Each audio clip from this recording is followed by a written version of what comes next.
एखादी गोष्ट ज्यावेळेला दुर्मिळ असते त्यावेळेला तिचं महत्त्व सगळ्यांनाच कळत असतं आणि ती गोष्ट आपल्याला हवीशी वाटते. परंतु त्याच गोष्टीचा जर अतिरेक झाला किंवा प्रमाण जास्त झालं तर मग त्याचं महत्त्व तेवढं उरत नाही. नमस्कार, मी शिवाजी काळभोर, पत्रकार, सातारा. यशवंत महाराष्ट्र यूट्यूब चॅनलमध्ये आपलं स्वागत आहे.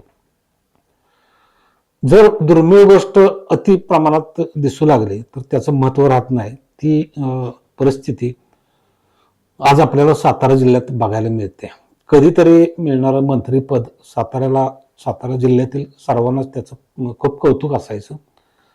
पण या वेळेला अचानक एकाच वेळेला 4 कॅबिनेट मंत्रीपद आणि तीही चांगली वजनदार मंत्रीपद, एक शंभूराजांचं सोडलं तर मिळाली.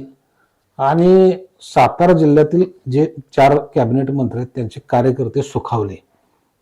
त्यानंतर प्रथमच मंत्रीपद मिळालेल्या या तिघा चौघांनी ज्या पद्धतीनं साताऱ्यात स्वागत समारंभ साजरे केले, रस्ते अडवले, मंडप घातले, स्टेज केलं, JCBनं उधळण करून आपले पैशाची ताकद किंवा ओघळवानं प्रदर्शन दाखवलं, हे सगळं जर बघितलं तर लोकांना याची किळस आल्या वाचून राहिली नाही आणि लोकांचा यामध्ये सर्वसामान्य लोकांची अडवणूक झाली. या नेत्यांनी कामाला सुरुवात करण्यापेक्षा आपल्याला मिरवून घेणं, आपल्या पैशाचं प्रदर्शन करणं, गाड्यांचा ताफा, JCB वगैरे यालाच जास्त महत्त्व दिलं. आणि या सगळ्यांनी ठरवूनच एकवर सातारा जिल्ह्यात प्रवेश केला. कारण दुसऱ्याच्या कार्यक्रमात त्याची गर्दी वेगळी, आपली ताकद वेगळी आणि आपलं स्वतंत्र प्रदर्शन करता यावं म्हणून बहुधा हे ठरवूनच सातारा जिल्ह्यात प्रवेश करते झाले. प्रथम शिवेंद्र सिंहराजे आले, त्याच्यानंतर जयकुमार गोरे आले, त्याच्यानंतर शंभूराज देसाई आले. तर ते आधी मंत्री होते त्यामुळे त्यांनी एवढं प्रदर्शन केलं नाही. आणि सगळ्यात शेवटी मकरंद पाटील आले. आता मला इथे एक मुद्दा मांडावासा वाटतो की प्रथमच कॅबिनेट मंत्रीपद मिळाल्यामुळं हे सर्व जे नेते आमदार मंडळी आहेत त्यांना खूप आनंद होणं साहजिकच आहे, कार्यकर्त्यांना वगैरे. तो आनंद कार्यकर्त्यांनी ज्या पद्धतीने फ्लेक्सच्या माध्यमातून सातारा शहर किंवा आपापल्या मतदारसंघात ज्या पद्धतीनं फ्लेक्सचा बाजार मांडला आणि ते अजून धुरळाखात फ्लेक्स पडले, तिथला गुलाल उडला तरी धुरळा तसंच आहे, अजून काढलेले नाहीत. आणि त्यासाठी साताऱ्यात तर कुठला परवानगी आणि टॅक्स वगैरे ह्या भानगडी सोडूनच द्या. साताऱ्यामध्ये पोहे नाक्यावर जे कासट मार्केट आहे तिथं मंडप घालण्यात आला होता. त्याबाबत फक्त पत्रकार सुजित आंबेकर यांनी एकट्यानंच आवाज उठवला. आणि ह्या असल्या गोष्टी या मंत्र्यांचे जे कार्यकर्ते आहेत ते जर करू लागले तर त्या मंत्र्यांचं महत्त्व किंवा ते कमी करतायत असं म्हटलं तरी चालेल. पुण्यापासून अगदी सुरुवात झाली. आता पुण्यापासून सुरुवात होताना हायवेला ठिकठिकाणी बॅनरबाजी, विशेषतः जयकुमार गोरे यांनी मोठ्या प्रमाणात स्वतःचं महत्त्व वाढवण्यासाठी बॅनरबाजी केली. त्यानंतर या सगळ्यांचं शिरवळच्या नीरा नदीच्या पुलावर शिरवळमध्ये स्वागत, खंडाळा, कवट्याला किसनवीर यांचा पुतळा, तिथं पुष्पहार अर्पण करणे. त्याच्यानंतर साताऱ्यात आल्यानंतर छत्रपती शिवाजी महाराजांचा पुतळा, यशवंतराव चव्हाण साहेबांचा पुतळा, इथं हार अर्पण करण्यात आले. त्याच्यानंतर मग ह्या सगळ्या मिरवणुका हायवेनं ठिकठिकाणी स्वागत स्वीकारत, कुठं JCBनं, कुठं आणखी कशानं आणि गाड्यांचा ताफा घेऊन हे यशवंतराव चव्हाणांच्या समाधीस्थळी कराडला गेले. तिथं आता त्यांना यशवंतराव चव्हाण कशा पद्धतीनं असं ओंगळवानं प्रदर्शन करत होते का त्याचा त्याने अभ्यास केला पाहिजे, परंतु त्यांचा अभ्यास कमी असावा. यशवंतराव चव्हाण यांनी कधीच असं प्रदर्शन केलं नाही. त्याने लागलीच कामाला सुरुवात केली. परंतु या मंत्र्यांनी अजून आपला पदभारही स्वीकारला नाही. तिकडं मालेगावचे दादा भुसे, शिवसेनेचे मंत्री, शालेय शिक्षण मंत्री, त्यांनी पहिल्या दुसऱ्या दिवशीपासून अगदी शाळांना भेटी देऊन तिथल्या अडचणी, शाळांमध्ये वर्गात जाऊन बसले, तिथल्या अडचणी समजून घेतल्या. प्रताप सरनाईक जे शिवसेनेचेच मंत्री आहेत परिवहनचे, त्यांनी डेपोंना भेटी देऊन तिथल्या समस्या जाणायला सुरुवात केली. नितेश राणे, योगेश कदम यांनी हे कार्यभार हाती घेतला.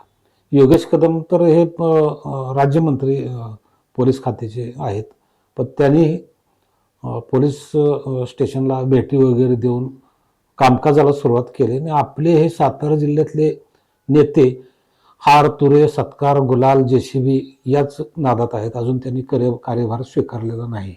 मोठ्या नेत्यांच्या पैकी अजित पवार किंवा देवेंद्र फडणवीस यांनी प्रत्यक्ष कामाला सुरुवात केली.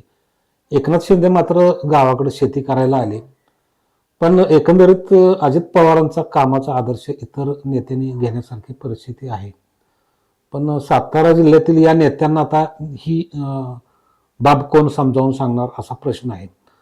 आता दुसरा प्रश्न उरतो की या बाकीच्या नेते मंडळीने जरी कामाला सुरुवात केलेली असली तरी याने अजून पदभार स्वीकारलेला नाही आणि पालकमंत्री तू का मी, मग झेडपीच्या निवडणुकांसाठी काय करायचं, मग सत्ता आणायची का, काय करणार, म्हणजे अजून ह्या सातारा जिल्ह्याच्या बाहेरचा त्यांनी विचार केलेला नाही.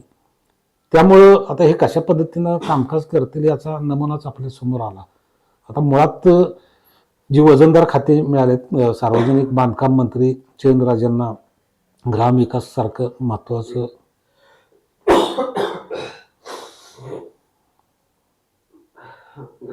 ग्रामविकास सारखं महत्वाचं पद जयकुमार गोरे यांना आणि मकरंद पाटील यांना मदत व पुनर्वसन अशी महत्वाची खाती मिळाली जी यांच्या मनात सुद्धा आली नसतील मंत्रिपद जाहीर होण्याच्या आधी. कारण ही वरची जी वरिष्ठ आणि ज्येष्ठ नेते मंडळी होती त्यांच्याकडे ही खाती जातील अशी परिस्थिती होती.